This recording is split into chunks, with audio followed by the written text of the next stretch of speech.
Assalamualaikum warahmatullahi wabarakatuh. Perkenalkan, nama saya Wahyuni dari kelas B2 kelompok 5 dengan stambuk akhir yaitu 110. Kali ini saya akan menjelaskan bagian dari tugas 1, bagian saya yaitu bagian pertama. Kita Bismillahirrahmanirrahim. Assalamualaikum warahmatullahi wabarakatuh. Perkenalkan, nama saya Wahyuni, saya dari kelompok 5. Nah, di sini saya akan mempresentasikan hasil dari kerja tugas kelompok kami, di mana tugas kami itu atau tugas 1 itu akan menjelaskan pembuatan dokumen dengan judul Sistem Manajemen Content e-Learning berbasis arsitektur microservice yang mengintegrasikan algoritma machine learning atau ML. Nah, tugas saya di sini akan menjelaskan bagian pertama atau bagian 1. Nah, bagian 1 itu berisikan tujuan dokumen. Tujuan dokumen ini menyajikan spesifikasi persyaratan perangkat lunak untuk sistem manajemen konten learning berbasis arsitektur microservice yang mengintegrasikan algoritma machine learning. Tujuan utamanya adalah meningkatkan kualitas konten melalui personalisasi materi pembelajaran dan optimasi kepuasan siswa. Nah, untuk 1.2 yaitu cakupan produk. Pelayanan ini dapat digunakan untuk setiap layanan dan dapat diakses melalui jaringan online dan handphone. Adapun sistem ini mencakup yang pertama, manajemen konten pembelajaran yang berisikan teori, multimedia, dan soal. Dan yang kedua, cakupan produk yang kedua yaitu rekomendasi konten adaptif berbasis machine learning. Dan yang ketiga, analisis dan prediksi kemampuan siswa. Yang keempat, klasifikasi konten otomatis. Dan yang kelima atau yang terakhir dari cakupan produk ini yaitu antarmuka pengguna berbasis web atau mobile. Nah, untuk 1.3 mengenai definisi akronim dan singkatan. Untuk ML, machine learning atau pembelajaran mesin, yaitu teknologi yang memungkinkan komputer belajar dari data dan pengalaman tanpa perlu diprogram ulang secara langsung, sehingga dapat membuat prediksi atau keputusan secara otomatis. Nah, untuk yang kedua, microservice. Microservice ini merupakan arsitektur perangkat lunak yang membagi aplikasi menjadi layanan-layanan kecil yang mandiri dan dapat berjalan secara terpisah, sehingga memudahkan pengembang dan pemelihara. Untuk yang ketiga yaitu Natural Language Processing. Teknologi yang memungkinkan komputer memahami dan memproses bahasa manusia secara otomatis, seperti teks dan suara. Dan yang terakhir dari definisi akronim dan singkatan yaitu antarmuka pemrograman aplikasi. Ini merupakan sekumpulan aturan yang memungkinkan berbagai perangkat lunak untuk saling berkomunikasi dan bertukar data secara struktur dan terstandarisasi. Nah, untuk 1.4 yaitu bagian referensi, standar IEEE 830 untuk SRS, dokumentasi arsitektur microservice atau Docker Kubernetes. Dan yang kedua itu panduan implementasi ML atau TensorFlow dan PyTorch. Nah, untuk 1.5 tinjauan bagaimana dokumen berikutnya atau bagaimana dokumen selanjutnya, yaitu bagian dokumen kedua akan memberikan gambaran umum dari sistem perangkat lunak yang untuk memanajemen konten e-learning. Bagian dokumen ketiga ini akan membahas tentang persyaratan fungsional dari implementasi sistem perangkat lunak. Baik, itulah tadi hasil pembahasan saya atau hasil penjelasan saya mengenai tugas 1 dari rekayasa perangkat lunak ini. Selanjutnya saya akan serahkan pembahasan selanjutnya ke saudari saya yaitu saudari Naila Ananda. Baik, bismillahirrahmanirrahim. Assalamualaikum warahmatullahi wabarakatuh. Perkenalkan, nama saya Naila Ananda dengan NIM 13020230112 dari kelas B2 kelompok 5 rekayasa perangkat lunak. Jadi pada kesempatan kali ini saya akan menjelaskan mengenai job desk saya di tugas 1 rekayasa perangkat lunak ini, yaitu tentang deskripsi umum. Jadi deskripsi umum ini mencakup yang pertama deskripsi produk, fungsi produk, karakteristik user, batasan-batasan umum, dan asumsi dan ketergantungan. Jadi pada deskripsi produk ini jadi aplikasi sistem manajemen yang kami buat, yaitu konten e-learning ini adalah perangkat lunak yang dirancang untuk meningkatkan kualitas pembelajaran online dengan memanfaatkan teknologi microservice dan algoritma machine learning atau ML.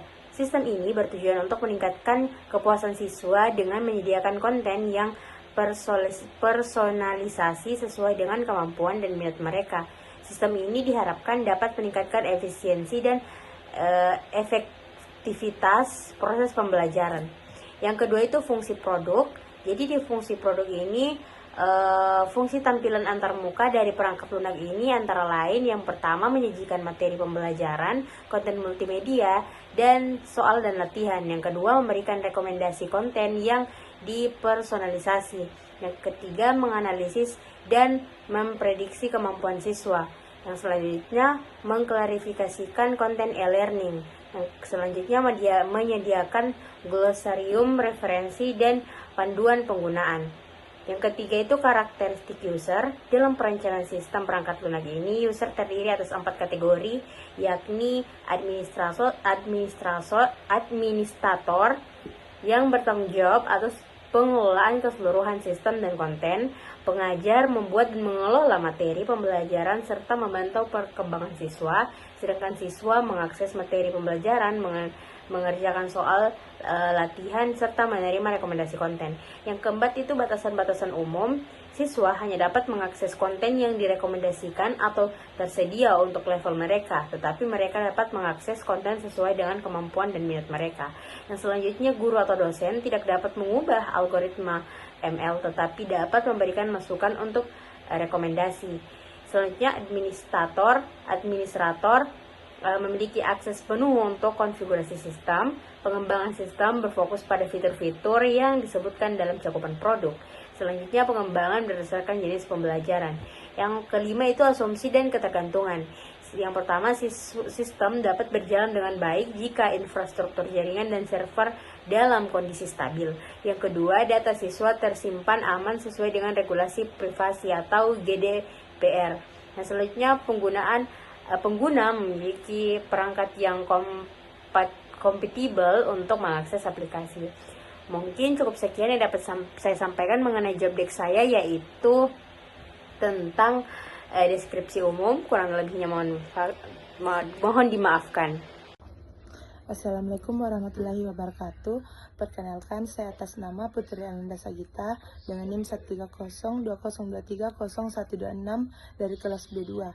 Saya dari kelompok 5. Di sini saya akan menjelaskan pada bab 3, yaitu persyaratan fungsional. Yang pertama, fungsi login input.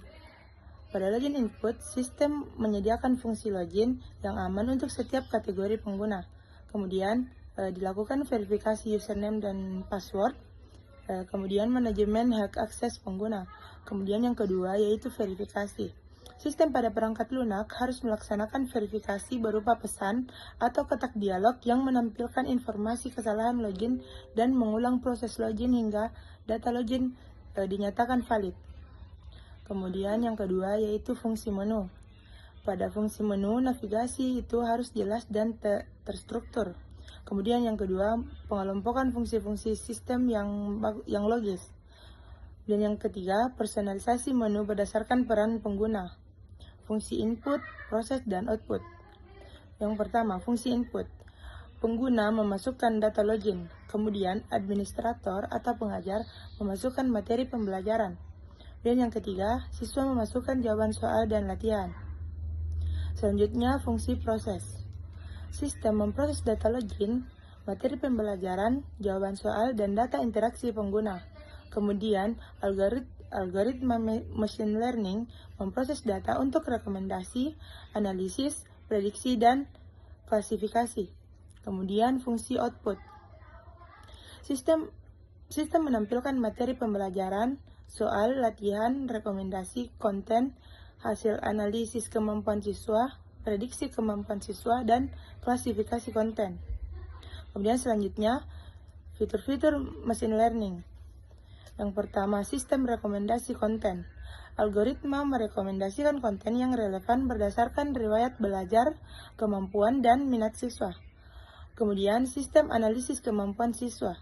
Algoritma menganalisis kinerja siswa dalam mengerjakan soal dan latihan untuk mengidentifikasi kekuatan dan kelemahan mereka. Kemudian yang ketiga, sistem prediksi kemampuan siswa.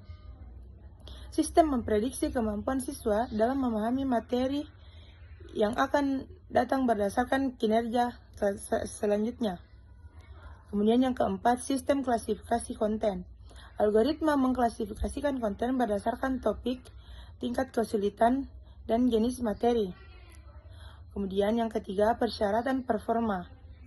Waktu respon sistem yang cepat, skalabilitas untuk menangani peningkatan jumlah pengguna dan data, dan ketersediaan sistem yang tinggi.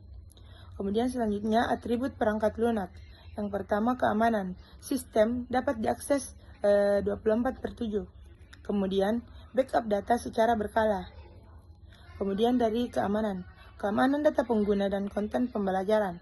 Kedua, autentikasi dan otorisasi pengguna, dan perlindungan terhadap serangan cyber. Kemudian yang ketiga, perawatan, yaitu kemudahan dalam memelihara dan pembaruan sistem, serta monitoring kinerja sistem. Perkenalkan, saya Talita Sari Putri Jasmine dengan NIM 13020230296. Di sini saya akan menjelaskan mengenai diagram. Yang pertama itu anti-regression diagram. Di sini tuh ada tabel-tabel yang akan digunakan untuk database kita untuk sistem manajemen content e-learning. Selanjutnya itu ada data flow diagram level 1. Nah, ini tuh menjelaskan mengenai alur dari program kita. Dan selanjutnya itu state transition diagram, itu menjelaskan mengenai perpindahan dari programnya mulai dari pertama hingga akhir. Itu saja dari saya. Sekian, wassalamualaikum warahmatullahi wabarakatuh.